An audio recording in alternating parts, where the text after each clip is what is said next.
Hello friends, welcome to Deepak classes.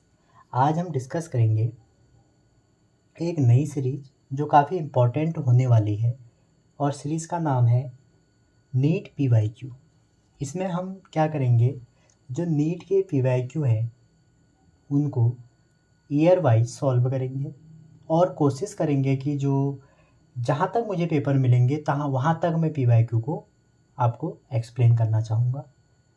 इसके बाद अगर मैं बताऊँ, इसको मैं आपको नोटबुक में बताना चाह रहा हूँ, वो इसलिए क्योंकि आप इसको खुद अटेम्प्ट करिए, क्वेश्चन करिए। और ये मेरा जो आज पेपर है 2021 है। इस पेपर में 2 पार्ट होते हैं नीट में, सेक्शन ए और सेक्शन बी। आप आगे जाएंगे तो आपको यहाँ सेक्शन बी मिलेगा। तो सेक्शन ए में 35 क्वेश्चन आते हैं जनरली। तो 35 क्वेश्चन हम हर पेपर की 2-2 वीडियो बनाऊँगा। तो बाकी अगर आपको ये कंटेंट पसंद आए और आपकी जर्नी में थोड़ा सा भी हेल्प मिले तो आप चैनल को लाइक, शेयर और सब्सक्राइब करना ना भूलें और अपने दोस्तों को मैक्सिमम शेयर करें, क्योंकि आप हैं तो हम हैं। चलिए शुरू करते हैं। पहला क्वेश्चन, पहला पेपर 2021 से। ठीक है, ऑल द बेस्ट। जो भी आप इस सीरीज़ को देख रहे हैं और आप मेहनत मन से कर रहे हैं तो आपका सिलेक्शन ज़रूर होगा। तो फर्स्ट क्वेश्चन है हमारा नीट 2021। आप ये सोचेंगे और सारी वीडियो की जैसे पीवाईक्यू सॉल्यूशन होते हैं वैसे यहाँ भी होंगे, ऑब्वियस बात है यहाँ भी होंगे, लेकिन मैं आपको कोशिश करूँगा मैक्सिमम चीज़ें बताने की उस क्वेश्चन से रिलेटेड या उस चैप्टर से रिलेटेड। ठीक है, चलिए शुरू करते हैं।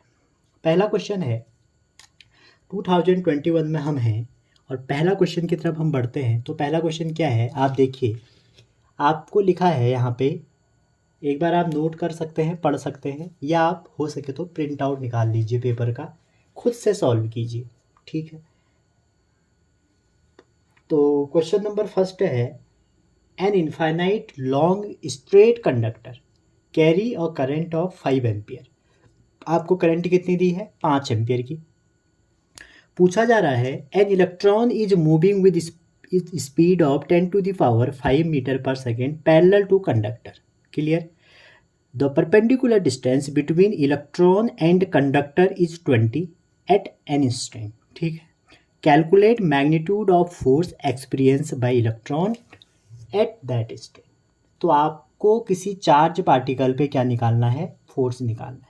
ठीक है, पहले हम क्वेश्चन डिस्कस करेंगे, उसके बाद हम इसका कंसेप्ट भी देखेंगे। पहले हम क्वेश्चन से रिलेटेड बातें करते हैं। तो क्वेश्चन ये है, पहला क्वेश्चन हम शुरू कर रहे हैं। ठीक है, मे बी आपका इस सीरीज़ को बहुत प्यार मिले। देखते हैं, पहला क्वेश्चन ये कह रहा है आपका कि एक इलेक्ट्रॉन ऐसे मूव कर रहा है। क्लियर है?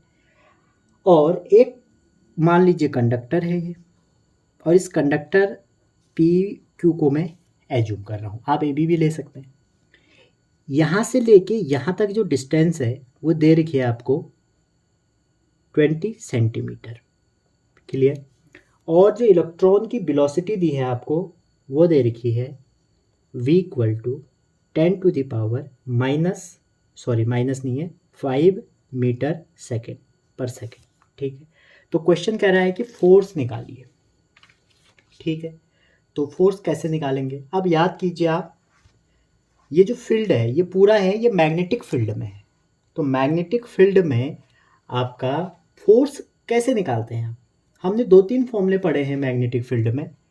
अगर मैं आपको याद दिलाऊं, अगर कोई चार्ज है उस पर जो फोर्स होगा वो क्या होता है, क्यू वी क्रॉस बी, ये हमारे चार्ज पे है। ठीक है, अगर कोई हमारा कंडक्टर है या स्ट्रेट वायर टाइप कंडक्टर है, तो मान लीजिए अगर कोई हमारे पास स्ट्रेट कंडक्टर है, या लाइन भी बोल सकते हैं, तार में वायर मान सकते हैं, तार मान सकते हैं, तो उस पर जो फोर्स होता है वो कितना होता है, BIL साइन थीटा। आपको याद आ रहा होगा, आपने चार्ज पार्टिकल में लॉरेंज फोर्स भी पढ़ा होगा। तो लॉरेंज फोर्स में क्या होता है, इलेक्ट्रिक और मैग्नेटिक ऐड हो जाते हैं। ठीक है, तो लॉरेंज फोर्स का अगर मैं आपको कंसेप्ट बताऊं, तो लॉरेंज फोर्स में इलेक्ट्रिक और मैग्नेटिक फोर्स दोनों होते हैं। यहाँ पर ऐसा एज सच कुछ कहा नहीं है। तो F electric plus F magnetic, F electric होता है Q E plus Q V cross B. और यहाँ से एक कंसेप्ट आता है कि अगर ये दोनों फोर्स सेम हो जाएंगे तो यहाँ पर एक नया कंसेप्ट बनता है वेलोसिटी सिलेक्टर। तो जब F equal to F M हो जाएंगे तो एक फिक्स लेवल के ऊपर ही वेलोसिटी हमारी सेलेक्ट की जाएंगी। तो आप यहाँ से देख सकते हैं Q V equal to Q V B, ठीक है, ये मैक्सिमम मान के चल रहा हूँ। तो क्यू से क्यू कैंसिल हो गया, तो यहाँ से एक नया हमारा बन गया कि ई बाई वी जो है ये वी है। इतनी सारी चीज़ें हम इस क्वेश्चन से रिलेटेड देख सकते थे। अब चलते हैं मेन क्वेश्चन पे, ठीक है। तो तभी कह रहा था मैं, क्वेश्चन सब वही है लेकिन हम जो सीखेंगे यहाँ थोड़ा अलग सीखेंगे, ठीक है। तो यहाँ पे जो फॉर्मूला लगेगा चार्ज है, तो चार्ज भी क्या लगता है, F equal to Q V cross B. तो हम लगाते हैं F equal to Q V cross B, ठीक है, क्यू वी क्रॉस बी। अब मैक्सिमम है तो आप मैक्सिमम में क्यू वी साइन थीटा और साइन 90 मैक्सिमम हो जाता है, ठीक है, मैक्सिमम फोर्स है ना। तो इसमें लिखा है calculate the magnitude of force at any instant पूछा है और परपेंडिकुलर डिस्टेंस हमें दी है। तो वी कैसे निकालोगे, तो वी निकालने के लिए आपको करना पड़ेगा mu naught I over 2 pi R, ये आपका बी का फॉर्मूला है। अब बी के भी बारे में थोड़ा सा बात करते हैं, ठीक है। तो आपने पढ़ा होगा अगर कोई वायर है, इस पॉइंट पे आपको आर डिस्टेंस पे कोई करंट इसमें बह रही है, तो यहाँ पे जो बी होगा वो क्या होगा, mu naught I over 2 pi R, ठीक है। कोई फाइनाइट वायर की बात हो रही है। ऐसे हमने गोला का पढ़ा था, अगर कोई एक सर्कुलर रिंग होगी या गोला होगा, ठीक है, उसका कितना होगा, mu naught I over 2 R. तो आप इसमें वैल्यू पुट कर दीजिए। आप देखिए, आपको यहाँ पर एक बात बता दूँ, म्यू नॉट ओवर 4 पाई की वैल्यू पता रहती है 10 टू द पावर -7, और ये कितना है 2 पाई। तो क्या हम इसको ऐसे नहीं कर सकते हैं, देखिए थोड़ा, इसको मैं 4 पाई कर लेता हूँ, ठीक है, और एक 2 का इंटू ऊपर कर लेता हूँ, ठीक। तो यहाँ से अगर मैं इसमें वैल्यू रखूँ तो कितनी हो जाएगी, देखिए म्यू नॉट ओवर 4 पाई की वैल्यू हो जाएगी 10 टू द पावर -7, ठीक है, इंटू 2 का 2 लिया हमने, और आई की वैल्यू क्या हो जाएगी, आई इसने हमें दिया था, देखिए आप, लॉग कैरी करंट भी दिया था, मैं लिखना भूल गया था, 5 एम्पियर दिया है, इंटू 5 ओवर, अब देखो इस पूरे की वैल्यू आपने रख ली है इतनी, ये होती है ना। तो आर कितना है, आर है 20, तो 20 को आप किस में रख लीजिए, मीटर में, क्योंकि एसआई में आ रहा है आंसर, ठीक है। ये भी एसआई में यूनिट है इसकी। 1 आपको बताई है, 1 सेंटीमीटर इक्वल टू कितना होता है, 10 to the power -2 metre. Clear है यहाँ तक। अब जब आप इसको सॉल्व करेंगे, थोड़ा बहुत सॉल्व करते हैं, एक ये 2 से 2 कैंसिल हो गया, 10 आ गए तो माइनस के बच गए, तो ये हो जाएगा आपका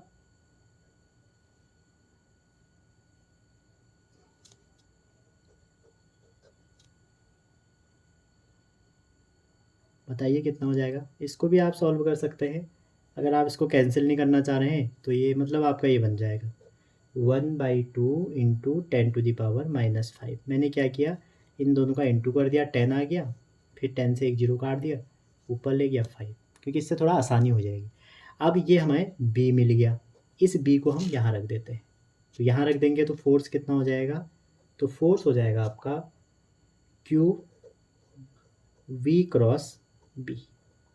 तो क्यू की वैल्यू आ जाएगी, आपको बताई है चार्ज कितना होता है क्यू का, 1.6 इंटू 10 टू द पावर -19, और वी की वैल्यू कितनी रखोगे, वी दिया है आपको 10 टू द पावर 5, और बी कितना निकल गया हमारा 1/2 इंटू 10 टू द पावर -5, ठीक है।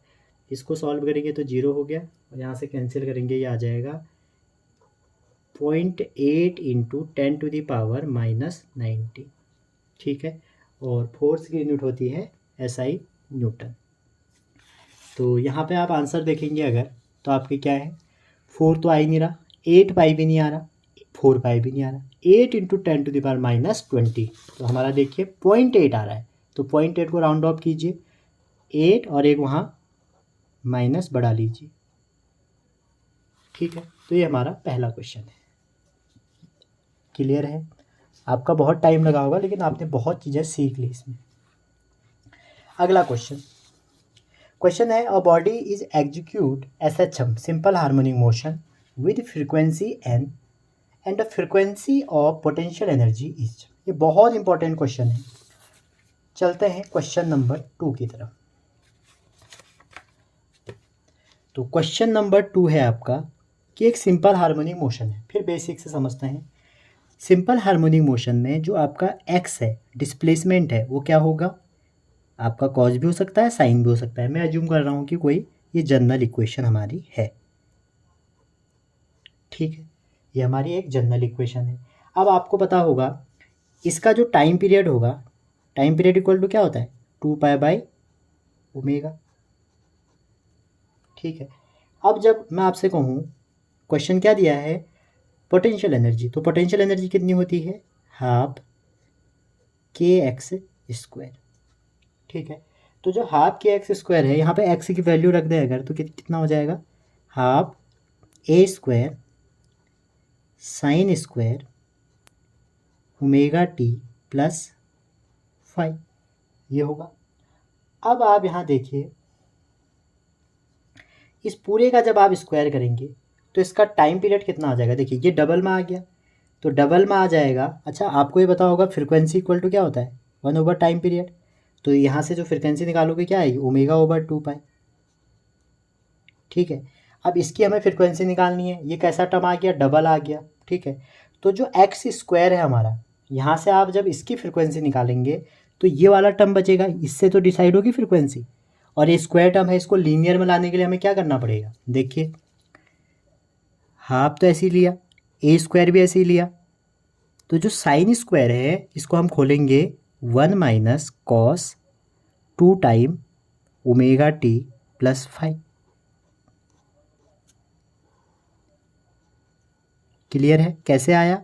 आपको एक फॉर्मूला आता होगा, 1 - cos 2θ/2 इक्वल टू sin²θ। किस लिए? टाइम पीरियड निकालने के लिए।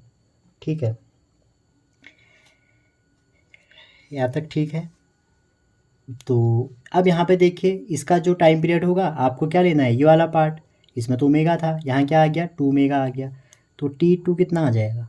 T2 आ जाएगा π/2π, और ओमेगा कितना है यहाँ पे? 2 का इंटू अंदर करेंगे तो 2ω। 2 से 2 कैंसिल हो गया, तो क्या बचा? π/ω। तो फ्रिक्वेंसी कितनी हो जाएगी? N2 जो हमारी हो जाएगी फ्रिक्वेंसी, वो हो जाएगी ω/π। तो क्वेश्चन पूछ रहा है कि F1 और F2 का क्या रिलेशन होगा।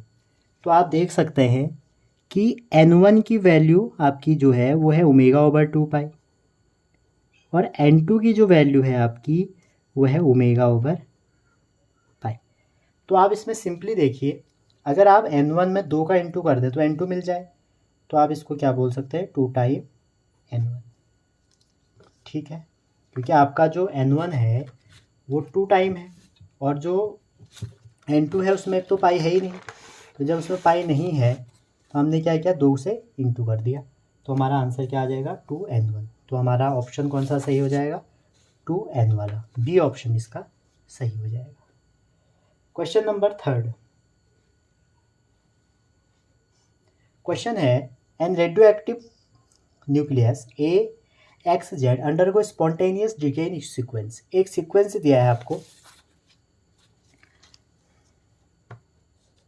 ठीक है, सीक्वेंस क्या दिया है कि जो A और Z है, A क्या है? एटॉमिक नंबर, Z है एटॉमिक वेट है A, और Z है एटॉमिक नंबर। तो इससे B में कन्वर्ट हो जाता है, और B से ये C में कन्वर्ट हो जाता है, C से ये D में कन्वर्ट हो जाता है। तो पूछ रहा है कि कब अल्फा डीके हुआ, कब बीटा डीके हुआ, और कब गामा डीके हुआ। यहाँ पर आप देखिए, जो अल्फा डीके है, अगर अल्फा डीके होगा तो आपका एक हीलियम न्यूक्लियस बाहर निकल जाएगा। ठीक है, याद रखना, जो आपका अल्फा डीके है,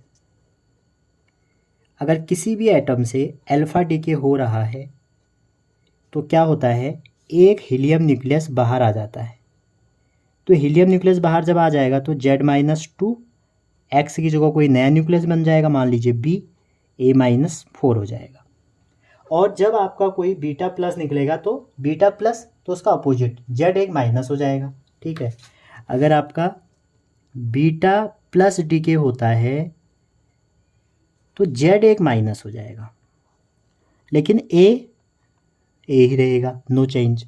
और बीटा माइनस होगा तो जेड एक प्लस हो जाएगा। ठीक है, क्लियर है यहाँ तक? अब देखिए जेड से एक माइनस हुआ है, समझिए ये जेड है ना, ए तो कोई चेंज ही नहीं है, तो अल्फा डीके तो है नहीं, अल्फा में तो 4 माइनस हो जाते हैं, तो जेड से जेड माइनस ए हुआ है, तो ये जो होगा हमारा ये क्या हो जाएगा, बीटा प्लस। अब आपका जेड माइनस 1 है और ये कितना हो गया, जेड माइनस 3, तो 1 में हमने क्या किया होगा, -2 निकल गए होंगे, तो ये क्या हो गया, अल्फा।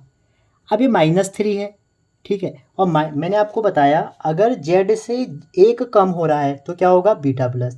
लेकिन यहाँ देखिए जेड -3 है और जेड -2 हो गया, तो क्या होगा, प्लस का 1 ऐड हुआ होगा, तो प्लस कब होगा, जब बीटा माइनस होगा, तो जेड क्या हो जाएगा, प्लस हो जाएगा, और ए कांस्टेंट रहेगा, तो यहाँ पे क्या होगा, बीटा माइनस। तो जो करेक्ट ऑप्शन होगा इसका वो होगा beta plus alpha beta minus. ये बच्चे जिसका पेपर था उसने गलत टिक लगा रखा है, तो थर्ड ऑप्शन इसका सही होगा। चलते हैं क्वेश्चन नंबर 4 की तरफ। ठीक, आई होप आपको समझ में आ रहा हो। अगर कहीं पर दिक्कत हो तो आप ज़रूर बताएं, आपके जो डाउट होंगे वो सॉल्व किए जाएंगे। ठीक है, तो अगला क्वेश्चन है क्वेश्चन नंबर 4। क्वेश्चन 4 कह रहा है the escape velocity from earth surface is v। सबसे पहले आपको एस्केप वेलोसिटी पता होना चाहिए। क्वेश्चन नंबर 4 है, तो एस्केप वेलोसिटी कौन सी वेलोसिटी होती है, एक मिनिमम वेलोसिटी होती है जिससे आप किसी भी ऑब्जेक्ट को फेंको वो अर्थ सरफेस से बाहर हो जाए। ठीक है, उसको एस्केप वेलोसिटी बोलते हैं, और वो उस जहाँ से फेंकी है उसके एंगुलर प्रोजेक्शन पे डिपेंड नहीं करती है। और जनरली उसका जो फॉर्मूला होगा वो होता है v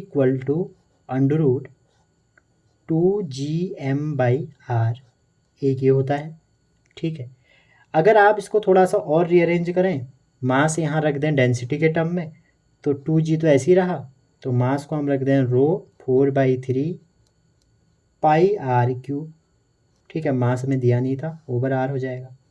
ठीक है, ये कैसे आया आपको पता होगा, मास डेंसिटी इक्वल टू होता है मास ओवर वॉल्यूम, तो मास क्या हो जाएगा, ρ×v, और v की वैल्यू हम क्या रखते हैं, 4/3 πr³। अर्थ को हमने स्पेरिकल माना है।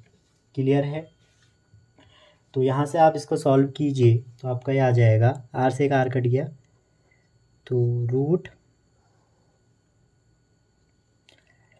r से r कट जाएगा तो हो जाएगा 8g ρ पाई, एक r² हो जाएगा अपॉन 3। ठीक है, मैं यहाँ पे डायरेक्ट कौन सी वैल्यू भी यूज़ कर सकता था, आप सोच रहे होंगे इसने ये वाली वैल्यू क्यों यूज नहीं करी, 11.2 km/s। कोई हमसे फिक्स रिलेशन वाला क्वेश्चन नहीं आया है, हमें क्वेश्चन ये है कि अर्थ सरफेस पे v है और अनदर सरफेस पे उसकी रेडियस अगर अर्थ के 4 गुनी हो जाए तो क्या होगा, तो आपको रेडियस के टर्म में रिलेशन निकालना है। तो आपको ये पता होना चाहिए v escape directly proportional to radius, क्योंकि अंदर क्या है, ये r² है तो बाहर आके रेडियस हो जाएगा। बस अब दोनों पे लगा दीजिए, तो v1 मान लीजिए v1/v2 = r1/r2। ऊपर क्या आप मान लीजिए अर्थ के, नीचे क्या आप मान लीजिए अनदर के, तो ये 4 है, तो अगर यार 4 गुना कर देंगे तो कितनी वेलोसिटी हो जाएगी, तो v1 जो हो जाएगा हमारा वो हो जाएगा 4 टाइम v2, तो 4 गुनी हो जाएगी, तो यहाँ v दिया था तो 4v आ जाएगा आंसर। तो क्वेश्चन 4 हमारा आ गया डी ऑप्शन। क्वेश्चन 5 है the half life of a radio active nuclei is 100 R. ठीक है, तो आपको अच्छा आगे देखते हैं, the fraction of original activity that will remain after 150 R would be. तो ये क्वेश्चन रेडियो एक्टिविटी का है। तो इस क्वेश्चन को करने से पहले मैं आपको ये बता दूं, जो हमारी हाफ लाइफ होती है, हाफ लाइफ का मतलब ये होता है कि कितने टाइम में उसका जो मटेरियल है वो अपने ओरिजिनल का आधा हो जाए, ये उसका फॉर्मूला है। दूसरा एक होता है यहाँ पे नंबर, या आप बोल सकते हो फ्रैक्शन ऑफ न्यूक्लियाई लेफ्ट अनडिके। जो अनडिके होंगे कितने होंगे उसका फॉर्मूला होता है n/n0 1/2 की पावर n, और n जहाँ यहाँ पे होता है टाइम ओवर t हाफ, ठीक है, और ये नंबर ऑफ हाफ लाइफ। तो क्वेश्चन कह रहा है कि जो हाफ लाइफ है ओरिजिनल की, जो हाफ लाइफ आपको दे रखी है वो कितनी दे रखी है 100, टी हाफ आपको दिया है 100 आर, ठीक है। क्वेश्चन है fraction of will remain after 150 R, तो 150 आर के बाद कितना होगा, तो यही फॉर्मूला लगेगा n/n0 इक्वल टू हाफ, ठीक है। आप रेडियो एक्टिव खोलेंगे उसमें फॉर्मूला मिलेगा, n की जगह मैंने रख दिया t/t हाफ, और t कितना दिया है हमको, t वो कह रहा है 150 r ओवर t हाफ कितना दिया है 100, तो इससे इसको सॉल्व कीजिए तो ये हो जाएगा 1/2, और 5 से इसको कैंसिल कर दीजिए 3 और ये 2, तो ये हो जाएगा n/n0 1/2 की पावर 3/2। तो जब आप इसको सॉल्व करेंगे तो आपका ये आ जाएगा, इसको ओपन करिए तो ये आंसर मैच कराने के लिए हमें फिर ऐसा करना पड़ रहा है, ये आ जाएगा, क्योंकि 1 का आप 3/2 निकालो या 5/4 निकालो, आना 1 ही है, ठीक है। तो ये हमारा क्वेश्चन 5 था, और करेक्ट ऑप्शन हमारा इसका हो गया सेकेंड वाला। Question number 6,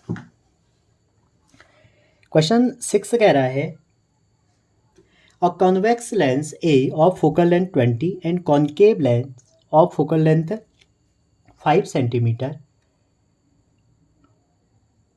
kept along the same axis with separation d between them। Question ये है कि आपका एक कॉन्वेक्स है, ये आपका रहा कॉन्वेक्स लेंस, और एक आपका कॉनकेव लेंस है, ठीक है। कह रहा है कि इनको d डिस्टेंस पे रखा गया है। तो क्वेश्चन ये है if parallel beam of light falling on A, अगर ए पर कुछ पैरेलल बीम ऐसे इंसिडेंट हैं आपकी मान लीजिए, तो कह रहा है कि leave B as parallel beam, कह रहा है कि ये लाइट यहाँ जाके इससे जाके क्या होंगे, थोड़ा सा डाइवर्ज होके यहाँ पहुँचेंगी ऐसे। तो उसके बाद कह रहा है कि लीव एज पैरेलल बीम, तो पैरेलल बीम की तरह से निकल लेती हैं बाहर, तो डिस्टेंस बिटवीन डी क्या होगा, ठीक है। बीम यहाँ से आई और ऐसे ही निकल गई बाहर, तो कह रहा है कि डिस्टेंस कितना होगा। तो सिंपल सा क्वेश्चन था ये आपके एनसीईआरटी में भी है। इसको अगर हम मिला लें हाँ, तो यहाँ पर ये कन्वर्ज हो रही है। तो जो इनकी फोकल लेंथ है इसकी 20 है, इसकी 5 है, तो जब ऐसा केस है तो आपका फोकल लेंथ कितनी हो जाती है FA माइनस FB, पहले की फोकल लेंथ माइनस सेकेंड की। तो फर्स्ट की 20 दी थी, 5 दी थी। जब हम ऑप्टिक्स करेंगे इसको थोड़ा डिटेल में देखेंगे इस क्वेश्चन को। मैं आपको ये बात आप याद रखना कि जब पैरेलल बीम आपकी आएगी, एक से जा रही है दूसरे में भी अनडिफ्लेक्टेड वैसे ही निकल रही है, तो फोकल लेंथ का जो डिफरेंस है उतना ही सेपरेशन है। हम इस टॉपिक को इन फ्यूचर करेंगे कब, जब हम कॉम्बिनेशन ऑफ लेंसेज पढ़ेंगे, अभी आप इतना ध्यान में रखें। क्वेश्चन नंबर 7, क्वेश्चन नंबर 7 है और कैपेसिटर ऑफ कैपेसिटेंस C, ठीक है। जो कैपेसिटर है उसका कैपेसिटेंस C है, connected across AC source of V0 दिया है। तो डिस्प्लेसमेंट करंट बताइए। आपने पढ़ा होगा जो एम्पियर लॉ है, क्या होता है एम्पियर लॉ, आप सोचिए, रिमाइंड कीजिए दिमाग में। तो जो क्वेश्चन 7 है हमने एम्पियर लॉ पढ़ा। एम्पियर लॉ होता है कि किसी भी मैग्नेटिक फील्ड का लाइन इंटीग्रल जो होगा वो μ0I होगा, क्लियर है। लेकिन बाद में ये देखा गया कि इसमें तो गलती है, कुछ इनकंसिस्टेंट लॉ है। कैसे, वो भी हम थोड़ा सा 2 मिनट में देख लेते हैं। मान लीजिए ये कैपेसिटर है, अब यहाँ से आप करंट भेज रहे हैं I1 और यहाँ से भी I1 निकलेगी, क्योंकि KCL क्या कहता है, entering current always equal to leaving current, आने वाली जाने वाली के बराबर होगी, ठीक है। तो आप मुझे बताइए, अगर मैं इस लॉ को यहाँ पे लगाऊँ तब तो ये हो जाएगा B D L mu naught I one, लेकिन यहाँ पे तो कैपेसिटर के बीच में कोई करंट तो होती ही नहीं है, ऐसा आपने पढ़ा होगा। तो यहाँ पे करंट नहीं होती है, तो ये तो इनकंसिस्टेंट हो गया ना, लेफ्ट में म्यू नॉट आई वन दे रहा है और राइट में 0 दे रहा है। तो इस इनकंसिस्टेंट से बचने के लिए मैक्सवेल ने एक करंट नहीं जोड़ी जिसको हम बोलते हैं आईडी, और आईडी है डिस्प्लेसमेंट करंट, ठीक है। और डिस्प्लेसमेंट करंट जो होती है, आपने देखा होगा, ये जो करंट है ये तो फ्री इलेक्ट्रॉन की वजह से है। जो डिस्प्लेसमेंट करंट है वो होती है due to change in electric flux between two plate. यह आपने इसकी डेफिनेशन पढ़ी होगी। इवन आपने ये भी देखी होगी कि जो आईसी है, मतलब कंडक्शन करंट है, वो always equal to displacement current. ये सारी चीज़ें आप पढ़ के आए होंगे, ठीक है। तो आप यहाँ पर थोड़ा सा देखिए, अगर दो कैपेसिटर है पैरेलल प्लेट, एक में पॉजिटिव चार्ज है एक में नेगेटिव है, तो आप मुझे बताइए सी की वैल्यू कितनी होती है, epsilon naught A over D. ये तो सी की वैल्यू होती है, ठीक है। और मैं आपसे पूछूं इलेक्ट्रिक फील्ड की वैल्यू क्या होती है, वी ओवर डी, अगर इनके बीच की डिफरेंस कितना है, डी है। तो आपको क्या करना है, फ्लक्स की वैल्यू आपको पता ही होनी चाहिए कि फ्लक्स कितना होता है। फ्लक्स होता है electric field into area per unit, जितनी भी लाइनें जा रही हैं हमें वो इलेक्ट्रिक फ्लक्स से निकालते हैं। तो D Y over D T, अभी हम पहले फॉर्मूला डिराइव कर रहे हैं इसका कि है क्या, करना क्या है इसमें। तो यहाँ हो जाएगा एप्सिलॉन नॉट ए बाहर आ जाएगा, D E over D T हो जाएगा। तो एप्सिलॉन नॉट ए तो यही है, D Y by D T, और यहाँ पे क्या हो जाएगा V by D, electric field रख दिया। तो वी फिर कांस्टेंट है, तो epsilon naught A over D, D over D T, और वी क्या है, पोटेंशियल है। तो ये हमारा एक नया फॉर्मूला बन गया। इसमें आप ध्यान से देखें, अगर एप्सिलॉन नॉट क्या है, सी, और वी तो वी रहा, तो ये हमारा एक नया फार्मूला है डिस्प्लेसमेंट करंट का। आप इसको रिकॉल कर लीजिए, दिमाग में डाल दीजिए एक बार।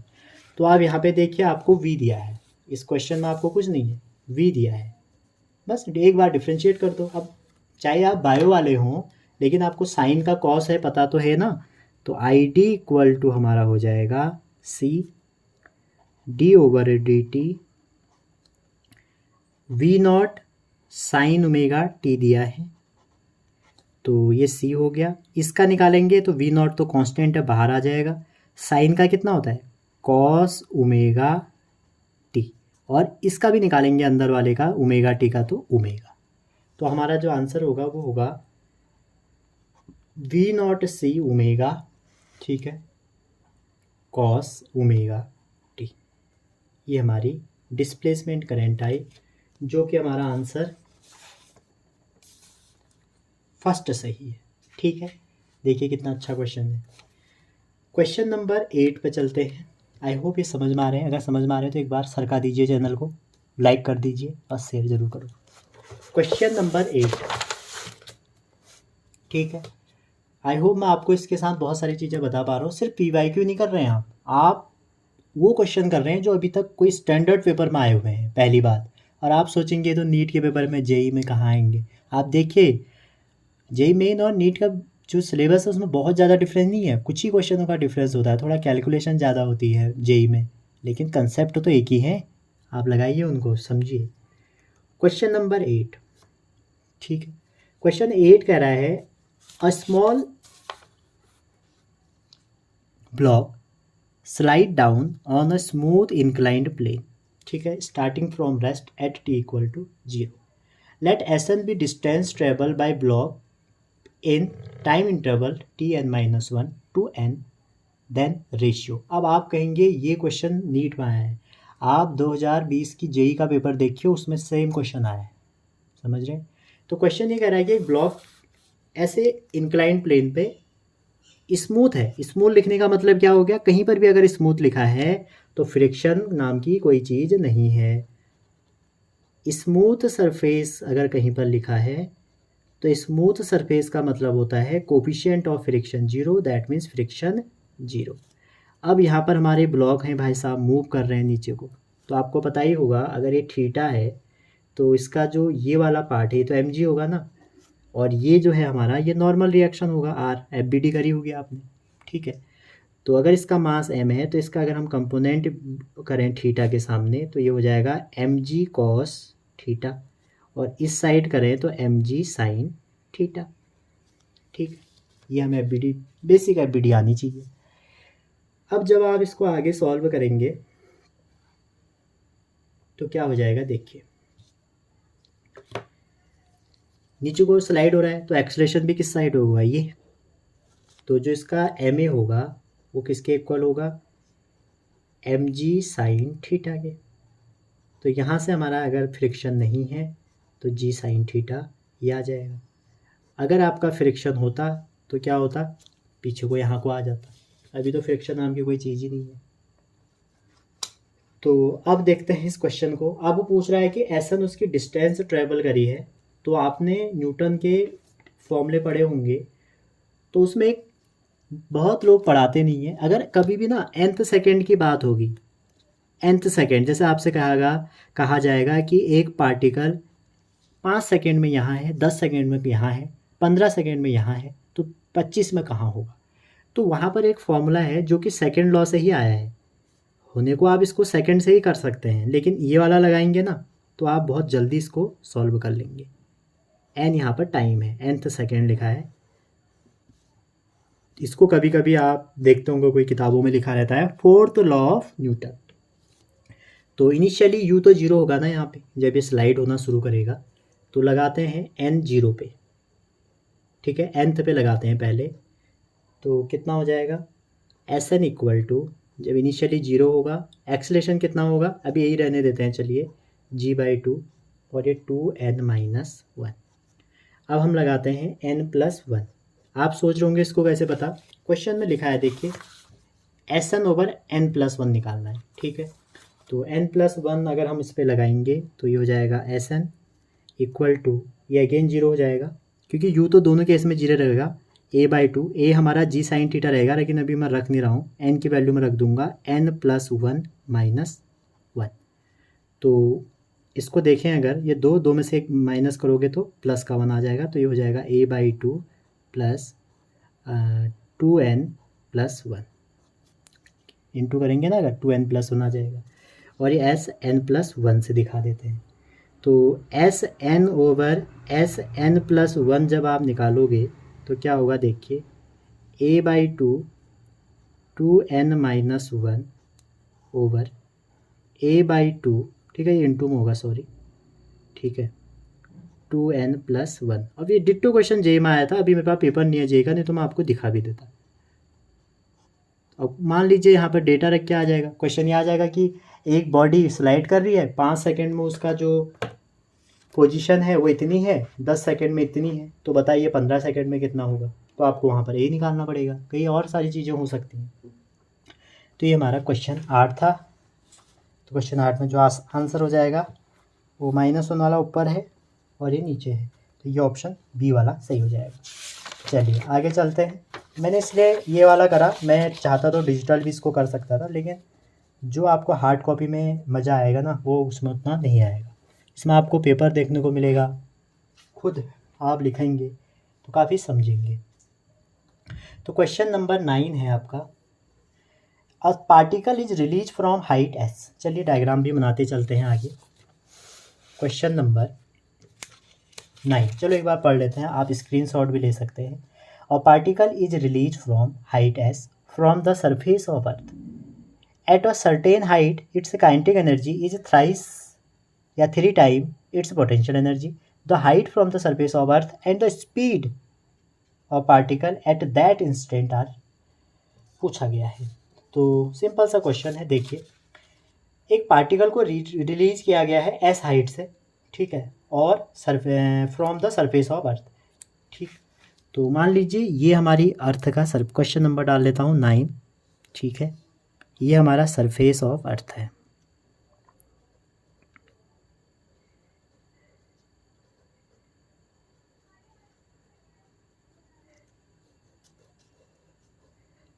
ठीक है, अब क्वेश्चन ये है कि आपको एक पार्टिकल रिलीज किया किसी एस हाइट से। तो मान लीजिए आपने यहाँ से एक पार्टिकल को नीचे को फेंक दिया, इसकी हाइट कितनी है, एस, एच लेते हैं ना, देखो एस लेके लिया है। तो क्वेश्चन कह रहा है कि एट सर्टेन हाइट, कुछ किसी और हाइट पे, मान लीजिए यहाँ पे कोई भी सर्टेन ग्राम नीचे भी ले सकते हैं। अब मैं इसको क्या ले लूँ, H1 ले लेता हूँ या H ले लो, कुछ भी ले लो। कह रहा है कि इसकी काइनेटिक एनर्जी थ्राइस है कह रहा है, ठीक है।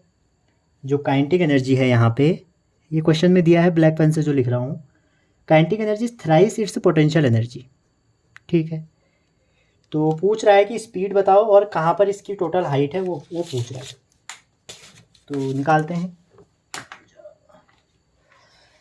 तो यहाँ पे लगाते हैं। सबसे पहले आप एक बात ही बताइए, यहाँ पे u 0 हो जाएगा, ठीक है। इस पॉइंट पे हम कंजर्वेशन वो लगाते हैं, एट ए पे Newton third law, V square equal to U square plus 2। अब एक बात आप ध्यान रखें, जब भी बॉडी ऐसे गिर रही है नीचे को, जब भी फ्री फॉल हो रहा है वर्टिकली डाउनवर्ड ऐसे, तो एक्सलेशन क्या हो जाएगा, जी। और जब कोई बॉडी ऐसे ऊपर को जा रही है तो ये क्या हो जाएगा, माइनस जी। ऊपर को जाने में क्या हो जाएगा आपका, ऊपर के जाने में नेगेटिव, और नीचे को आने में आपका हो जाएगा जी पॉजिटिव, क्योंकि अर्थ की तरफ आ रहा है ना, तो ग्रेविटी खींच रही है, तो इसलिए एक्सेलरेशन जी होगा। और अर्थ के अगेंस्ट जाएगा तो नेगेटिव होगा। तो यहाँ पे आप देखिए, यहाँ जी हो जाएगा और हमारी डिस्टेंस तो ऐसी है, क्लियर है। अब आप यहाँ पे ध्यान से देखिए, इस पॉइंट को अगर आप कंसिडर करें, यहाँ पर काइनेटिक एनर्जी क्या हो जा रही है, बिल्कुल आधी हो जा रही है। तो यहाँ पर अगर आप सोचें तो क्या हो जाएगा, एस की वैल्यू कितनी हो जाएगी, जी। टोटल तो एस थी ना, यहाँ पर पूछ रहा है तो मैं यहीं पर लगा देता हूँ, तो ये हो जाएगा एस माइनस H1। तो v इक्वल टू हो जाएगा आपका √2g एस माइनस H1, ठीक है। लेकिन कंडीशन ये है कि kinetic energy 3 time potential energy है, और आपको पता होगा काइनेटिक एनर्जी क्या होती है, हाफ mv²। और यहाँ पर जो स्पीड है ना, यहाँ तो u है, इस पॉइंट पे जो हमारी स्पीड है वो v हो जाएगी जो निकली है, इक्वल टू 3 टाइम mgh। तो mgh क्या हो जाएगा हमारा, ये वाली, क्योंकि इसकी यहाँ से लेके यहाँ तक इसी की बात हो रही है ना, H1। तो वैल्यू रखते हैं हाफ m, v की वैल्यू ये रख दो 2g s minus H1 equal to 3 mg H1। mg से mg कट गया, इसका स्क्वायर है, तो जब आप इसका स्क्वायर करेंगे तो आपका ये आ जाएगा s माइनस H1, ठीक है। 2 से 2 कट गया, g से भी g कैंसिल हो गया, s minus H1 equal to आ जाएगा 3H1। तो आपकी H1 तो आ जाएगी, इधर आएगा प्लस होगा तो s/4। इस H1 की वैल्यू आप यहाँ रख दो, तो ये आपका हो जाएगा √2g s। तो 4 में से 3 आपका कितना आ जाएगा, 3 s/4, 4 में से 3 हो जाएगा, तो 3s/4, इससे कैंसिल हो गया, तो हो जाएगा 3sg/2। तो हमारा ये अच्छा क्वेश्चन था, थोड़ा लेंथी था। तो s/4 तो सभी में दिया है, तो 3sg देखना हमें, और रूट जो है ना ओवर है, पूरा है, तो इसमें कभी कभी कन्फ्यूजन हो जाता है, तो इस ऑप्शन को क्लिक करके आओगे आप। क्वेश्चन नंबर 10, इन पोटेंशियोमीटर, आपने देखा होगा पोटेंशियोमीटर में 2 एप्लीकेशन आप पढ़ते हैं, एक पढ़ते हैं इंटरनल रेजिस्टेंस निकालने वाला, और एक पढ़ते हैं आप बैलेंस पॉइंट। तो जब भी कोई 2 सेल लेते हैं उनका बैलेंस पॉइंट देखा जाता है। तो बैलेंस पॉइंट के लिए जो कंडीशन है वो क्या है, E1/E2 equal to L1/L2।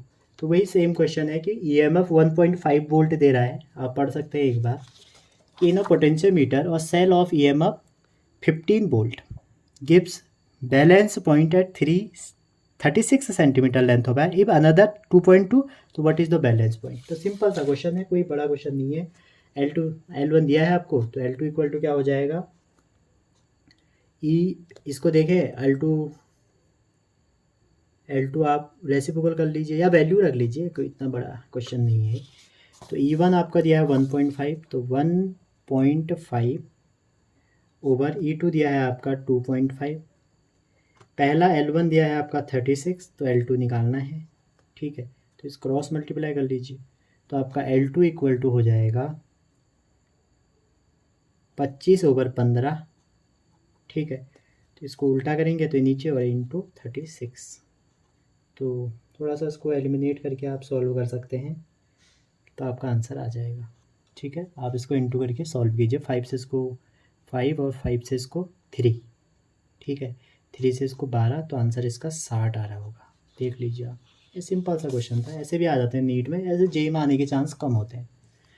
Next question है question number 11, for a plane wave propagating in X direction. ठीक है, एक बात आप याद रखना, ईएम वेव का क्वेश्चन है, आएगा ही आएगा। कह रहा है कि कौन सा कॉम्बिनेशन ई और बी का है। तो क्वेश्चन नंबर जो 11 है,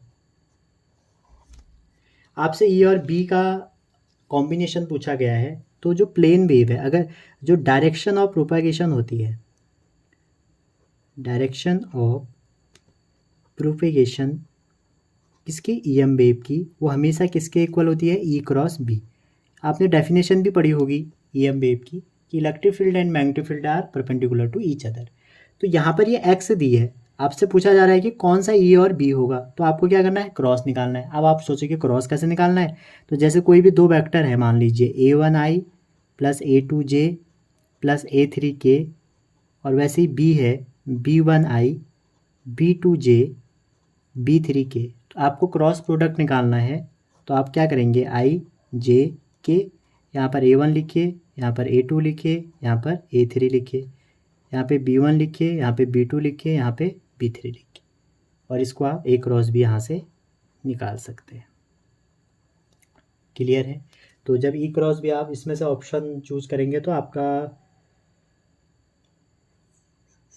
सेकंड ऑप्शन में भी आएगा। आप इसको एक बार चेक कर लीजिए, मे बी इसका सेकंड ऑप्शन है।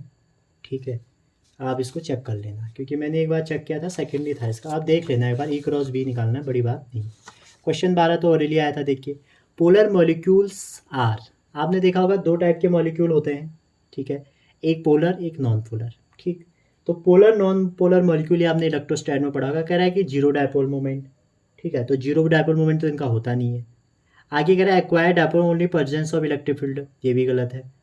Acquire on when magnetic field का तो कोई बात ही नहीं है। Having permanent electric dipole moment, तो इसका फोर्थ ऑप्शन सही हो गया। ठीक है, तो कभी कभी ऐसे इजी भी क्वेश्चन आ जाते हैं, ये आपको आने चाहिए। क्वेश्चन 13 है, the velocity of small ball. ठीक है, पेज पलट लेता हूँ। ये वाला क्वेश्चन आप कर लेना, पोलर और नॉन पोलर, और डिटेल में पढ़ना है तो आप एनसीईआरटी इलेक्ट्रोस्टैट में जाना, आपको वहाँ सारी चीज़ें मिल जाएंगी। क्वेश्चन कह रहा है, क्वेश्चन नंबर 13 है, the velocity of small ball of mass m and density d when dropped in a container filled with glycerine become constant after some time. If density of glycerine is इतना, then viscous force। अच्छा, तो simple सा question ये भी है। तो fluid का, fluid सबसे टफ चैप्टर है, लेकिन फिर भी देखो, जो भी आपने स्मॉल बॉल फेंके, मान लीजिए बॉल को आप फेंक रहे हैं। ठीक है, तो इस बॉल को जब आप ग्लिसरीन में फेंक देंगे तो इस पर कितने फोर्स लगेंगे, एक तो mg नीचे को लगेगा, कह रहा है ना। velocity of a small ball of mass m and density d when drop in a container filled with glycerin, glycerin में जैसे ही डाला become constant after some time. if density दे रही है तो viscous force, तो viscous force हमेशा क्या लगेगा, अपोजिट लगेगा वेट के। ठीक है, और जैसे आप नीचे को डालोगे एक फोर्स इस पर और लगेगा, नाम है उसका बियॉन्ड फोर्स, FB से लिख रहा हूँ। ठीक है, और जब इसको हम इसमें भर देंगे तो V क्या हो जाएगा, कह रहा है कांस्टेंट। तो FBD लगा दीजिए, mg इक्वल टू क्या हो जाएगा, mg equal to upward force equal to downward force, और निकालना आपको क्या है, बियॉन्ड विस्कस फोर्स। तो viscous equal to mg minus FB हो जाएगा। ठीक है, mg माइनस FB हो जाएगा। और जैसे आप mg माइनस FB लगाएंगे तो आपको पता होना चाहिए कि कांस्टेंट वेलोसिटी का मतलब समझ रहे हैं, बॉडी कांस्टेंट से वो कर रही है तो एक्सेलरेशन कितना हो गया उसका, 0 हो जाएगा। ठीक है, और एक फॉर्मूला आपको और बता दूं, mass over volume equal to क्या होता है, डेंसिटी। ठीक है, तो यहाँ से मास कितना आ जाएगा उस बॉल का, डेंसिटी इनटू वॉल्यूम। तो जब आप इसको सॉल्व करेंगे तो FV इक्वल टू क्या हो जाएगा, यहाँ पर मास की वैल्यू रख दीजिए, डेंसिटी इंटू वॉल्यूम, तो डेंसिटी इंटू वॉल्यूम इंटू जी माइनस जो एफ जी है, आपने डिस्कस एक फॉर्मूला पढ़ा होगा रो एच जी, तो वही हम रो वी जी, तो वही लगा रहा हूँ। डेंसिटी दे रखी है यहाँ पर रो d/2 और ये v और ये g, ठीक है। अब ब्यूएंट फोर्स आपको पता होगा, जितना नीचे को उसके बिल्कुल अपोजिट ऊपर। तो एफ वी इक्वल टू क्या आ जाएगा, इसको सॉल्व करें, m दो में से एक हो गया, तो ये बच जाएगा 1/2 dvg, और dvg क्या है यहाँ पे देखिए m है, तो इसको आप लिख सकते हैं mg/2, क्योंकि जो dv है ना ये क्या है, m है। समझ रहे ना क्वेश्चन क्या था, नीचे को जा रहा था, ये एक्सप्रेशन 0 था इसका, तो हमने मास निकाला पहले, एफबीडी लगा दी, तो जो ये है ये तो मास की वैल्यू रख दी। P1 फोर्स क्या होता है, डेंसिटी इंटू वॉल्यूम इंटू आपका g, ग्रेविटी स्मॉल वाला। क्लियर है, ये थोड़ा सा टफ था, समझ में नहीं आया होगा शायद, एक दो बार देखिए समझिए तब आ जाएगा। क्वेश्चन 14, अब क्वेश्चन 14 सबसे सरल है भाई, क्या है देखिए, कह रहा है इसको मैच करिए। ये क्वेश्चन साले होते सरल हैं लेकिन गलत हो जाते हैं, ठीक है। तो कैसे मैच करेंगे देखिए, रूट मीन स्क्वायर, आपको पता होगा जो रूट मीन स्क्वायर होता है वो कितनी होती है, रूट मीन स्क्वायर हो जाएगी इसकी ये तो होती नहीं है ना, रूट नाम ही रूट लिखा है ना, सिंपल से एक वो था, थोड़ा ट्रिक लगाओ, रूट लिखा है इसमें, किसी में रूट है। रूट मीन स्क्वायर का मतलब होता है कि वेलोसिटी का पहले स्क्वायर कीजिए, फिर मीन निकालिए, फिर रूट कीजिए, तो रूट जिसमें होगा वही तो होगा, तो ये रूट ये वाली है, तो ये हो जाएगी हमारी ए का क्यू, तो ए का क्यू सिर्फ 2 में है, सेकेंड और थर्ड में। अब बी क्या है, प्रेशर होता है 1/3 के टर्म में, तो पी, ठीक है। तो इसका जो आंसर हो जाएगा मेरा वो हो जाएगा 14 का 3, तो इसको तो मैं ही टिक कर देता हूँ, तो आपका ये हो जाएगा, बाकी चेक करने की ज़रूरत ही नहीं है, फिर भी आप देख सकते हैं। क्वेश्चन 15 है, water fall from a height 60 metre at rate of 15 kg/s to operate a turbine and the loss due to frictional force are 10% of input energy, how much power is generate by turbine. शायद ये question मैंने NCERT में देखा है, एक बार आप भी check कीजिए। 14 क्लियर हुआ होगा, 15 चलते हैं, 14 का तो हो गया, तो 15 क्वेश्चन में चलते हैं। 15 क्वेश्चन कह रहा है कि टरबाइन में रखा है, तो आपको पता ही होगा जो आपकी इनपुट पावर हो जाएगी, इनपुट पावर किसकी, इनपुट पावर टरबाइन की जो होगी आपकी वो कितनी हो जाएगी, वो आपकी हो जाएगी rate change of energy. Work done क्या होता है, पावर क्या होती है आपकी, रेट चेंज ऑफ एनर्जी, और किसी हाइट से अगर कोई चीज़ आ रही है तो क्या आएगा, पोटेंशियल एनर्जी, तो पोटेंशियल एनर्जी आ जाएगी यहाँ पे, ठीक है। तो पोटेंशियल एनर्जी किसी हाइट की आपको पता ही होगी, इतने तो आप समझदार हैं, नीट के लिए तैयारी कर रहे हैं, mgh, ठीक है। इसको थोड़ा अच्छे से देखें, g कांस्टेंट, h कांस्टेंट, बचा है क्या m, आपको डेटा भी दिया है, आपसे कहा गया है, अगर आप क्वेश्चन ध्यान से देखें, कह रहा है कि एट रेट ऑफ इतना kg/s, आप इसी से हिंट निकाल लेते कि क्या दिया है। तो g की वैल्यू मैं अभी तो 10 ही ले रहा हूँ, और हाइट दे रखी है 60 और m दे रखा है आपको 50, तो ये हो जाएगा 15 × 90, 123 वाट, ठीक है। क्वेश्चन नंबर, अच्छा अभी तो ख़त्म ही नहीं हुआ, अभी और पूछ रहा है कि the loss due to frictional force are 10%, इसके बाद लॉस हो गया 10%, तो लॉसेस कितने हैं हमारे पास 10%, तो 10% लॉसेस का मतलब जो पावर जनरेट होगी वो कितनी हो जाएगी, 100 मान लें या 1 मान लें, 1 - 10% किसकी, इतने की, टोटल में से 10% हमारा लॉस हो गया, तो ये हो जाएगा 90, ठीक है, ओवर 2 से 2 कैंसिल, तो ये हो जाएगा 8100, इतनी आएगी। तो हम पूरा एक को 1 मान लीजिए या 100 मान लीजिए, क्योंकि 10% निकालना है तो बची कितनी 90%, तो 90% निकाल दो इसका। अगर आप ये नहीं समझ पा रहे हैं, आप ये समझिए 10% लॉस हो गई, परसेंट कितने में निकालते हैं 100 में, बची कितनी 90, तो इसका 90% निकाल दो, आंसर आ जाएगा। क्वेश्चन नंबर 16, अच्छा क्वेश्चन नंबर 16 में आपने देखा होगा, 16 इतना इंटरेस्टिंग क्वेश्चन है, हर बार आता है, ठीक है। क्वेश्चन क्या है पहले पढ़ते हैं, और lens of large focal length large aperture is best suited as objective of astronomical, ठीक है, ऐसा क्यों कह रहे हैं। तो मैं आपको एक बात बता दूं, आपने ऑप्टिकल इंस्ट्रूमेंट में 2 इंस्ट्रूमेंट पढ़े होंगे, जो ऑप्टिकल इंस्ट्रूमेंट हैं उसमें आपने 2 टॉपिक पढ़े होंगे। क्या क्या पढ़े होंगे? एक पढ़ा होगा आपने, ये क्वेश्चन बहुत बार पूछा जाता है, कंपाउंड माइक्रोस्कोप। एक पढ़ा होगा आपने टेलीस्कोप। और जनरली टेलीस्कोप में भी ना एस्ट्रोनॉमिकल ही पूछा जाता है, एस्ट्रोनॉमिकल। अभी एक वो चला है रिफ्लेक्टिंग वाला, उसका ज़्यादा एडवांटेज है, क्यों? उसमें एक मिरर है, ठीक है, इन दोनों में लेंस है। अब इनमें क्या होता है, 2 कॉन्वेक्स लेंस यूज होते हैं, ये आपको दिमाग में बिठाना है। 2 कॉन्वेक्स लेंस इसमें भी होंगे और इसमें भी होंगे, ठीक है, ओनली कॉन्वेक्स लेंस। दोनों में क्या होगा ना, एक होगा ऑब्जेक्टिव और एक होगा आईज पीस। ऐसा क्यों है इनका नाम इसलिए है, जो ऑब्जेक्टिव है वो आँख की, वो ऑब्जेक्ट की तरफ होगा, इसलिए हम उसको ऑब्जेक्टिव बोलते हैं। जो आईज पीस है वो आई की तरफ होगा, इसको उसको आईज पीस बोलते हैं। तो सेम यहाँ पे भी है, ऑब्जेक्टिव वर्सेस आईज पीस। अब इसमें एक इंटरेस्टिंग बात है, जो आपका ये वाला है टेलीस्कोप, इसकी जो फोकल लेंथ होगी किसकी, ऑब्जेक्टिव की, वो क्या होगी, सोचिए आप, वो होगी एस्ट्रोनॉमिकल का ज़्यादा होगी, ठीक है। एपरेचर किस, जैसे ये लेंस है ना, ये आपका लेंस है मान लीजिए, ये इसकी जो पूरा साइज है इसको एपरेचर बोल देते हैं, क्लियर है। तो इसका जो ऑब्जेक्टिव है इसकी फोकल लेंथ लार्ज होगी, एक की याद कर लो, तो ये ज़्यादा होगी, सोचिए ये बड़ी होगी, तो इसका एपरेचर भी ज़्यादा होगा। ऐसा बहुत बार ऐसा क्वेश्चन आ जाता है, इसका स्मॉल होगा तो एपरेचर भी स्मॉल होगा, ठीक है। इसका जो फोकल लेंथ है वो स्मॉल होगी तो एपरेचर भी स्मॉल होगा,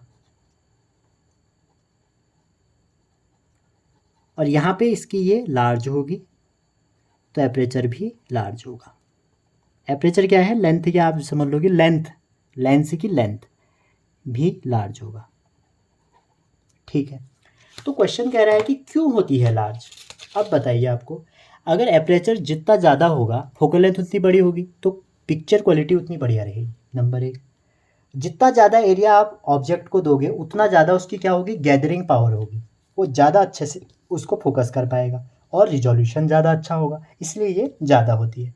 कम का तो कोई ऐसा रीज़न है नहीं। और आप इसका रिजोल्यूशन पावर का भी फॉर्मूला तैयार कर लेना, क्या होता है, ठीक है। जैसे इसका होता है रिजोल्यूशन पावर जो होगी इनकी 1/1 रिजोल्यूशन लिमिट होती है, या लिमिट ऑफ रिजोल्यूशन होती है, ठीक है। इनकी मीनिंग आप खुद से प्रिपेयर करना है कि क्या रिजोल्यूशन पावर होती है, क्या लिमिट होती है, ठीक है। आगे क्वेश्चन आएगा तो मैं ज़रूर डिस्कस करूँगा, आएगा ज़रूर, ठीक है, और दोनों के फॉर्मूले भी यूज होंगे आगे। तो क्वेश्चन कह रहा है कि ज़्यादा की जाती है, क्यों की जाती है, तो सिंपल सी बात है, ज़्यादा क्यों करी जाएगी, सारे ऑप्शन पढ़िए आप, quality of image, better gathering power, better resolution, तो सारे ऑप्शन ठीक है। तो 16 का ऑल ऑफ एबव हो गया, क्लियर है। आई होप समझ रहे हैं आप। अगर समझ रहे हैं, जिसने लाइक नहीं किया है एक बार जाए वापस लाइक करके आए, तब तक मैं अगला क्वेश्चन शुरू करता हूँ।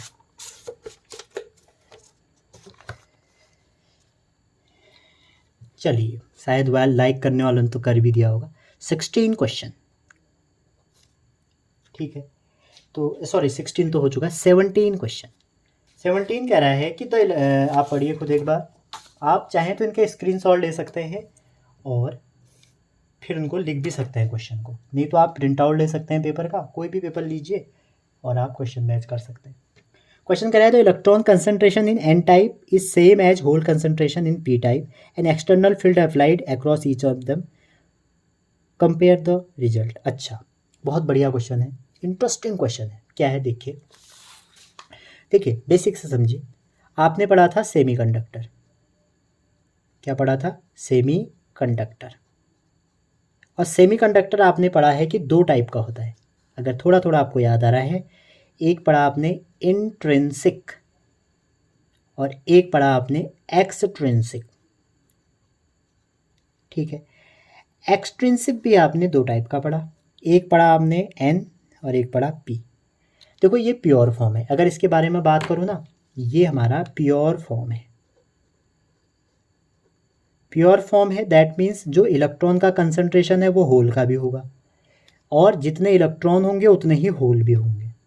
लेकिन यहाँ पर प्योर नहीं है, इसमें डोपिंग की है। अगर N में हमने 5 पेंटावेलेंट डाल दिया और इसमें टेट्रावेलेंट डाल दिया, ट्राइवेलेंट डाल दिया, ठीक है, 3 डाल दिया, तो हमें पी टाइप मिलता है। यहाँ पर बेसिकली इलेक्ट्रॉन होते हैं चार्ज कैरियर, यहाँ पे hole, N for negative, P for positive. तो यहाँ पे इलेक्ट्रॉन का कंसंट्रेशन होल के बराबर नहीं होगा। किसका ज़्यादा होगा? पहले केस में इलेक्ट्रॉन का ज़्यादा होगा, यहाँ पे होल का ज़्यादा होगा। तो अब हमारा क्वेश्चन क्या है, देखिए क्वेश्चन कह रहा है कि अगर N और P टाइप में, N और P में क्या हो गया, कंसंट्रेशन सेम हो गए, जो कि होते नहीं है, हो गए कह रहा, और एक फील्ड लगाया तो क्या होगा। अब ध्यान से देखिए, सेमीकंडक्टर में जो करंट होती है वो होती है, बहुत ही तमीज़ से समझिए इस क्वेश्चन को, NaEVD। VD क्या है भाई? ड्रिफ्ट वेलोसिटी, ठीक है। अब यहाँ पे आप देखिए VD की भी वैल्यू हमें पता है मोबिलिटी के टर्म में, NaEVD की वैल्यू होती है म्यू ई। क्लियर? अब क्वेश्चन ये है कि अगर कंसंट्रेशन आपका बराबर है, ठीक है, अब आप एक बात ये बताइए कि जो N टाइप है उसमें जो मोबिलिटी होती है वो P टाइप से ज़्यादा होती है, ये आपको पता होना चाहिए। N टाइप में मोबिलिटी क्या होगी? P टाइप से ज़्यादा होगी, होगी या नहीं होगी? अब जब आप इन दोनों केस पे लगाए, मान ली इन दोनों को लो लगाए, करंट फॉर N टाइप और करंट फॉर P टाइप, तो यहाँ आप देखिए N तो N हो जाएगा आपका, वही सेम ही रहेगा, A सेम ही रहा क्योंकि N जो है कंसंट्रेशन है, सेम हो गया है, और E ही है, ठीक है, और म्यू E जो आपका है यहाँ पर हो जाएगा म्यू E, मैं ऐसे लिख लेता हूँ, और यहाँ पे भी इतना तो सेम ही रहेगा, म्यू H। तो इसका मतलब ये है कि IN ओवर IP किसके इक्वल हो जाएगा? Mu E over mu H हो जाएगा। दोनों को कंपेयर करेंगे, होने को N और H भी रहता, लेकिन उसने इक्वल दे दिया है, ठीक है। तो जब ये आप यहाँ से देख सकते हैं इलेक्ट्रॉन का कंसंट्रेशन ज़्यादा, तो इलेक्ट्रॉन का कंसंट्रेशन ज़्यादा होगा तो IN बड़ा होगा, P बड़ा होगा, प्रोपोर्शन है, तो IN बड़ा होगा P से। देखिए कितना डीप क्वेश्चन है, बहुत इंटरेस्टिंग क्वेश्चन है। एक क्वेश्चन में भी एग्जाम में देख रहा था कि जो बेंट डायग्राम होते हैं वो किसके बीच में ड्रॉ किए जाते हैं, तो यहाँ डिस्टेंस होती है, यहाँ पे एनर्जी होती है, याद रखना इस बात को, ठीक है। इंटरमोलिकुलर स्पेस भी बोलते हैं इसको, वैसे डिस्टेंस समझ लीजिए। क्वेश्चन नंबर 18, ठीक है, देखिए 35 क्वेश्चन में 1 घंटा लग गया। अब बिल्कुल भी मैं फालतू बात नहीं कर रहा हूँ, और यहाँ तो आप देखिए यूट्यूब में कैसी भसड़ मचा रखी है लोगों ने, फालतू बातें करते हैं। भाई पढ़ाने आए हैं तो पढ़ाने से मतलब रखिए ना, लेकिन पता नहीं, अपना काम कीजिए। तो मैं बिल्कुल फालतू बातें नहीं कर रहा हूँ, फिर भी 57 मिनट हो चुके हैं, मैं भी वीडियो शूट ही कर रहा हूँ, अभी अपलोड भी नहीं किया। तो देखिए अगर आप मेहनत करेंगे तो कम ही बढ़ती है, टाइम कम ही बढ़ता है। तो क्वेश्चन नंबर 18 है, और न्यूक्लियस 240, ठीक है। क्वेश्चन नंबर 18 है, अगर आपको दिखा दूँ एक बार, A nucleus with mass number 240 break into 2 fragments, each of 120, and binding energy per nucleon of unfragmented nuclei is 7.6, white fragment is इतना, the total gain in energy। तो सिंपल है ये क्वेश्चन, कठिन नहीं है। तो बाइंडिंग एनर्जी क्या होती है, देखिए टोटल गेन लिख लिए या टोटल बाइंडिंग एनर्जी लिख लिए, वो होता है आपका binding energy of product minus binding energy of reactant, ये हमारा होता है, ठीक है। अब क्वेश्चन कह रहा है कि 240 वाले भाई साहब थे, ठीक, और 240 क्या हुआ, ब्रेक हो गए 2 पार्ट में, और दोनों का मास कितना था, 120 120। तो प्रोडक्ट के कितने हैं, 120 120, और बाइंडिंग एनर्जी दोनों की है कितनी, 7.6, वाइल द फ्रेगमेंट 8.5, इनकी दी है 8.5, इस वाले की है 7.6, इसकी है 8.5, ये दोनों की है। तो क्या है, अब देखो बाइंडिंग एनर्जी आप सोचेंगे यहाँ कैसे निकालें, सिंपल है, यहाँ पे आप क्या कीजिए, जितनी भी एनर्जी है ना, मास इनटू बाइंडिंग एनर्जी, इसका आप इनटू करिए 1 में, तो ये रिएक्टेंट का ये प्रोडक्ट हो जाएगा, सेम इतना उसका हो जाएगा रिएक्टेंट का। तो यहाँ पर ये कितने हैं, प्रोडक्ट कितने हैं, 240, तो 240 120 प्लस 120 2 हो गए, और इनकी जो एनर्जी है वो कितनी है, 8.5, माइनस रिएक्टेंट कितना है 240, इसकी एनर्जी है 7.6, ठीक है। इक्वल टू mc² होता है ना, लेकिन यहाँ बाइंडिंग एनर्जी जो तुम्हें दे रखी है अपॉन c² जो भी है पर न्यूक्लियन दे रखी है, तो पर न्यूक्लियन में हम ये वाला फॉर्मूला यूज करते हैं। तो ये हो जाएगा आपका 240 इंटू 8.5 240 7.6, तो 240 आप कॉमन ले लीजिए, 8.5 माइनस 7.6, तो फाइनली आप इसको आंसर निकाल लीजिए। मैंने तो टिक लगा रखा था, ये आपका आ रहा है ऑलमोस्ट 216 के आसपास। देख लीजिए इसको एक बार, ठीक है। अगला क्वेश्चन है क्वेश्चन नंबर 19, ये 18 था, तो आप चलेंगे क्वेश्चन नंबर 19। तो क्वेश्चन 19 है तो बहुत आसान क्वेश्चन है, एनसीईआरटी से है, इसलिए एनसीईआरटी जरूर कीजिए। बी किसी वायर से कितना होगा कह रहा है, तो ये होगा, आपने देखा होगा सी वाला पार्ट होगा, वायर का निकालना है 19। तो सिंपल सा है, क्योंकि अंदर भी होता है उसका डिस्ट्रीब्यूशन, एनसीईआरटी में है, आप देखना इसको, और बाहर ये होगा, ठीक है। अगला क्वेश्चन है, two charge spherical conductor of radius r1 and r2 are conducted by wire, then ratio of surface charge density. तो सिंपल क्वेश्चन है, आप देखिए एक कंडक्टर आपका ये है जिसकी रेडियस r1 है, और एक कंडक्टर ये है जिसकी रेडियस r2 है, और एक कंडक्टिंग वायर। अब कंडक्टिंग वायर से मान लीजिए इसका पोटेंशियल v1 है, इसका v2 है, ठीक है। चार्ज भी दे रखा है दोनों का, पहले का दिया है q1, रेडियस है तो इसका मान लेते हैं q1 और सिग्मा 1, इसका हो जाएगा q2 और सिग्मा 2। अब आप देखिए कोई भी अगर आपके दो कंडक्टर एक वायर से जुड़े हुए हैं तो वो कब तक जुड़े रहेंगे, या आप ये बोल सकते हो कि कब तक स्टेबल रहेंगे, जब तक इन दोनों के बीच में जो पोटेंशियल होगा वो बराबर ना हो, ठीक है। कंडक्टिंग वायर क्या करेगा, उसको इक्वी पोटेंशियल बनाने की कोशिश करेगा। तो इक्वी पोटेंशियल बनाने के चक्कर में तो ये कितना हो जाएगा, पहले का पोटेंशियल KQ1/R1 और दूसरे का KQ2/R2, ये हो जाएगा। अब हमें निकालनी है सरफेस चार्ज डेंसिटी, तो मैं क्या करता हूँ, मैं यहाँ से भी निकाल सकता हूँ, मैं इसमें R1 का इंटू कर लेता हूँ। तो KQ1/R1 इंटू, मैंने इसमें भी R1 का इंटू कर लिया और R1 का इधर भी कर लिया, सेम यहाँ से मैंने R2 का इंटू यहाँ भी कर लिया और R2 का इंटू यहाँ भी कर लिया, ठीक है। जब मैं ये करूँगा आपको पता होगा सिग्मा इक्वल टू होता है Q/A, ठीक है। सिग्मा इक्वल टू क्या होता है, Q/A। तो यहाँ से आप K की भी वैल्यू खोल दीजिए, K की क्या हो जाएगी 1/4 पाई, ठीक है। नीचे मैं R1² लिख रहा हूँ और एक Q1 अलग लिख रहा हूँ, ठीक है, ओवर R1 अलग लिखा एप्सिलॉन नॉट, क्योंकि K की वैल्यू होती है 1/4 पाई एप्सिलॉन नॉट। सिमिलरली यहाँ भी कर दूंगा Q2 4 pi R2² into R2 over epsilon not. चालाकी समझ रहे हैं ना, मैंने R1 का इंटू किया, R2 का किया, एप्सिलॉन K की वैल्यू भी खोल दी। तो ये वाला जो पार्ट है मेरा, ये क्या है, सिग्मा है, तो इसको मैं कर दूंगा sigma 1 R1 over epsilon not.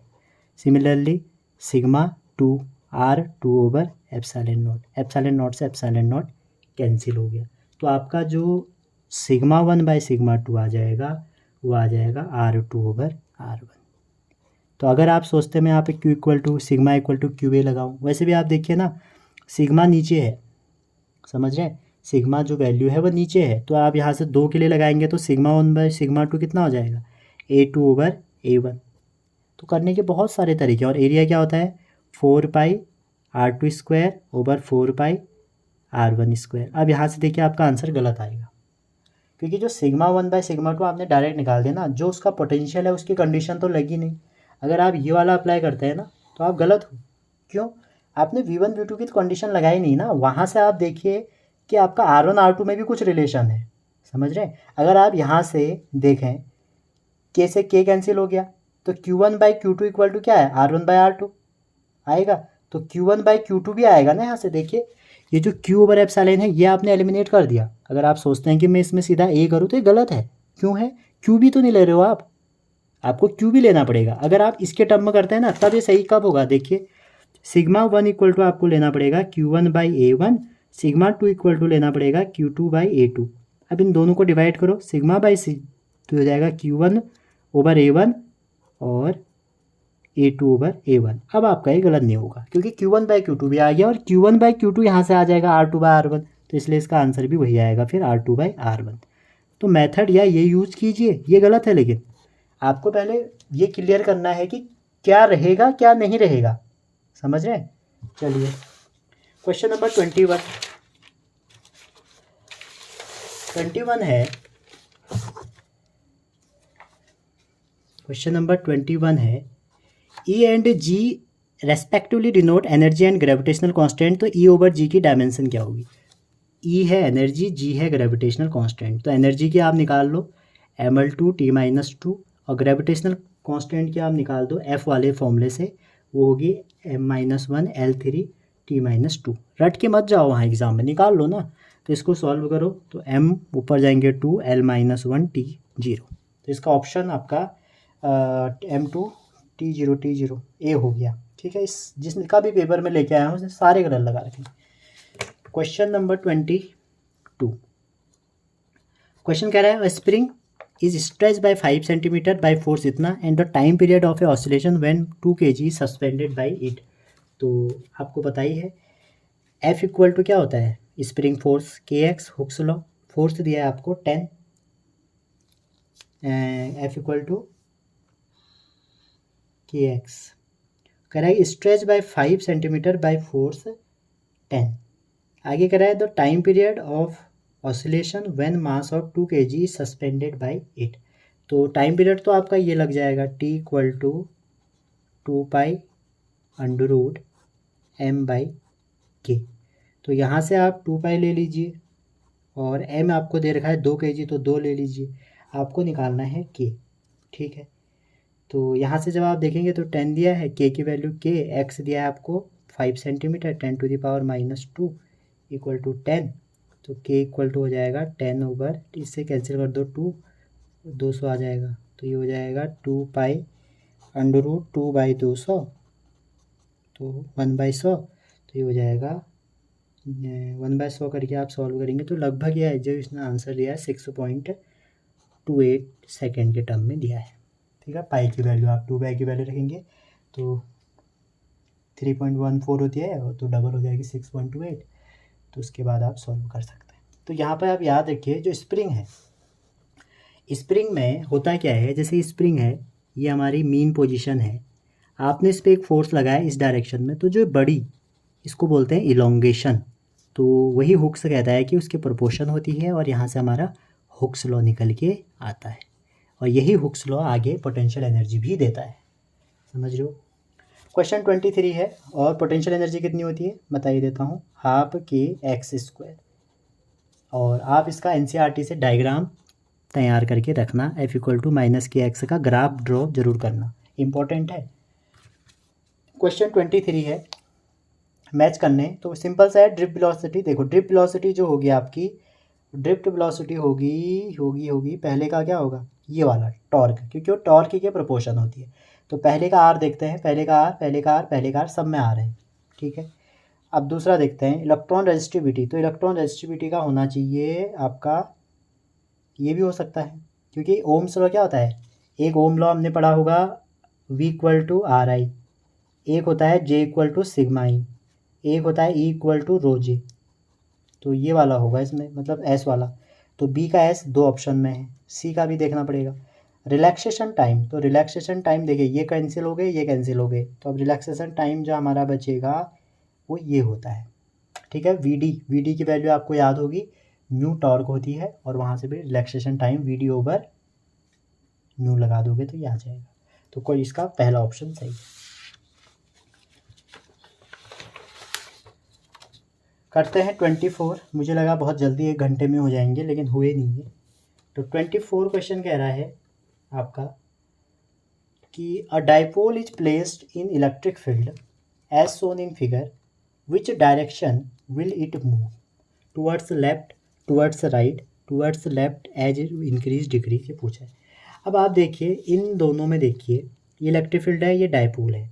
ठीक है, तो यहाँ पर डाइपोल में एंगल कितना है, देखिए इससे इलेक्ट्रिक फील्ड की डायरेक्शन ये है और डाइपोल की होती है माइनस से प्लस, थीटा कितना है 180।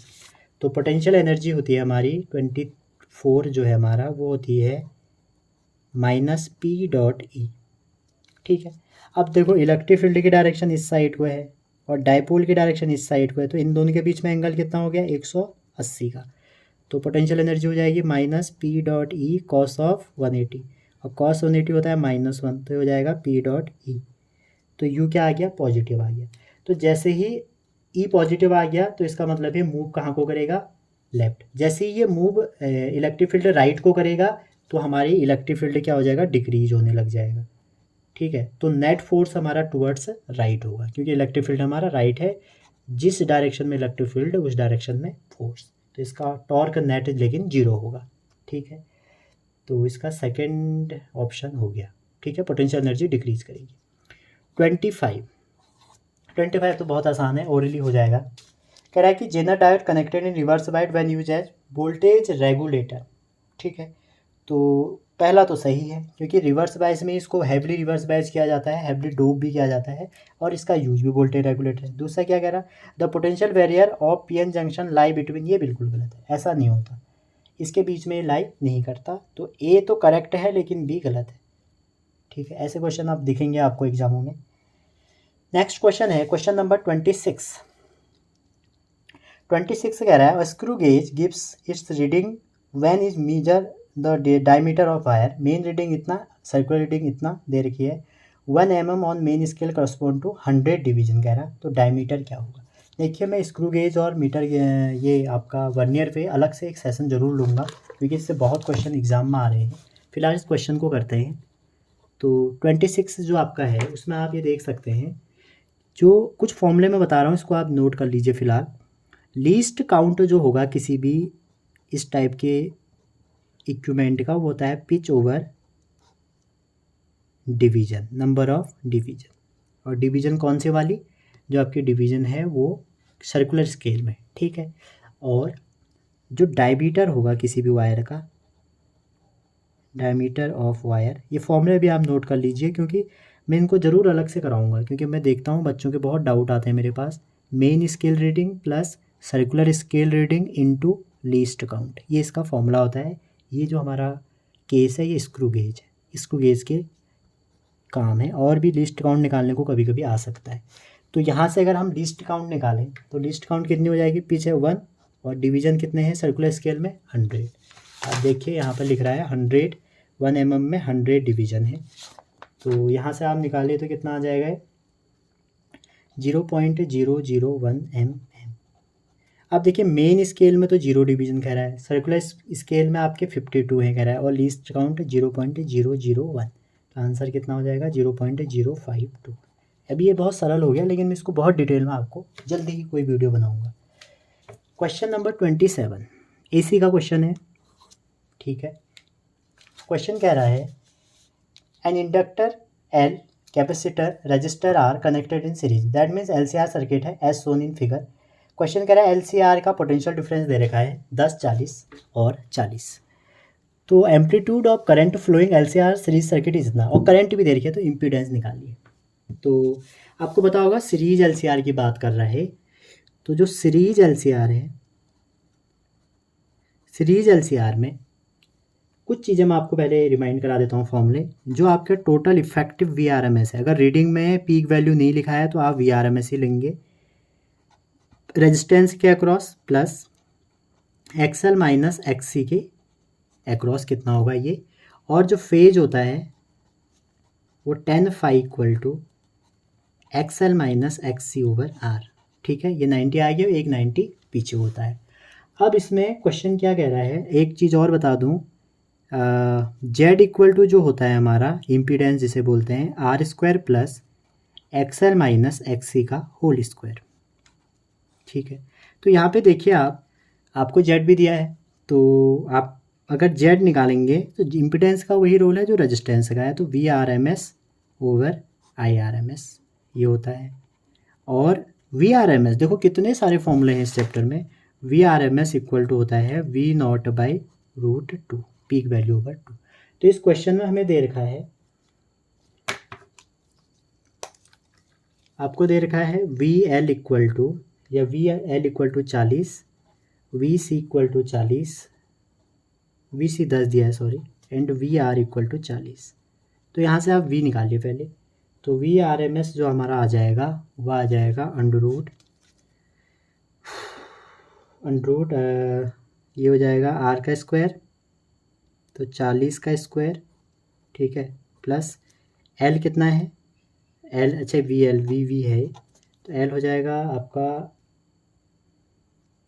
वी एल 40 माइनस वी सी है आपका 10 का स्क्वायर, तो ये हो जाएगा 1600 और ये 30 हो जाएगा आपका 900, तो ये 2500, तो ये तो 50 हो गया। वी आर एम एस हमारा कितना आ गया 50। अब आप आगे को निकालें जब इसको, वी आर एम एस तो 50 हो गया, आई आर एम एस जो हमारा होगा, आई आर एम एस जो होगा वो कितना हो जाएगा, वो होगा आपका, करंट भी दी है शायद इस क्वेश्चन में आपको, करंट दी है 10√2, ठीक है, करंट कितनी दी है 10√2, ठीक हो गया। तो आई की वैल्यू दी है 10√2, तो ये वी आर एम एस हो गया, वी आर एम एस आपका आ गया 50। तो मैंने आपको ये जेड का फॉर्मूला बताया था, हमें जेड तो निकालना है, तो ये हो जाएगा V R M S over Z, ठीक है। तो बस सॉल्व कर दीजिए इसको, तो आपका वी आर एम एस आ गया 50, ठीक है, ओवर आपका जो करंट है वो है 10√2, ठीक है। तो आपका हो जाएगा टोटल कितना दिया था करंट 10√2, तो करंट के आप ध्यान से देखेंगे उसमें दे रखा है एम्पलीट्यूड, यहाँ पे देखें ना, करंट का क्या दे रखा है एम्पलीट्यूड, तो एम्पलीट्यूड के लिए हमें उसको भी ब्रेक करना पड़ेगा 10√2/2 इस फॉर्मूले से, इसको भी कर सकते थे आप, लेकिन करंट का एम्पलीट्यूड दिया है तो इससे कैंसिल हो गया, तो आंसर आ जाएगा 5, ठीक है। मैंने इसको चेंज कर दिया, आप ये भी देख सकते हो ये I R M S equal to Z भी हो सकता है, समझ रहे हैं ना। तो वी आर एम एस तो 50 था, लेकिन आई आर एम एस नहीं दिया था, आई नॉट दिया था, तो ये लगा दिया। क्वेश्चन 28 है, ये तो बहुत सरल है, कह रहा है कि पैरेलल प्लेट कैपेसिटर कैसे करेंगे। अरे सिंपल क्वेश्चन है, देखिए यूनिफॉर्म इलेक्ट्रिक फील्ड है, ई इसमें प्रेजेंट है तो कितना होगा, आपने पढ़ा होगा जो एनर्जी डेंसिटी होगी वो कितनी होगी, half epsilon not E square, लेकिन एनर्जी डेंसिटी है, ठीक है, नीचे वॉल्यूम होता है, कभी भी डेंसिटी हो ना उसके नीचे वॉल्यूम होगा, तो टोटल एनर्जी डेंसिटी में half epsilon not E square into volume, और वॉल्यूम क्या होता है एरिया इंटू लेंथ, तो एरिया इंटू लेंथ, एरिया और लेंथ दिया है तो इसका हो जाएगा ये वाला। क्वेश्चन 29 में चलते हैं, an E M wave of wavelength lambda is incident on photo sensitive surface of negligible work function if M mass is photon then de Broglie wavelength. Simple question है, देखते हैं। तो क्वेश्चन नंबर 28 है हमारा 29,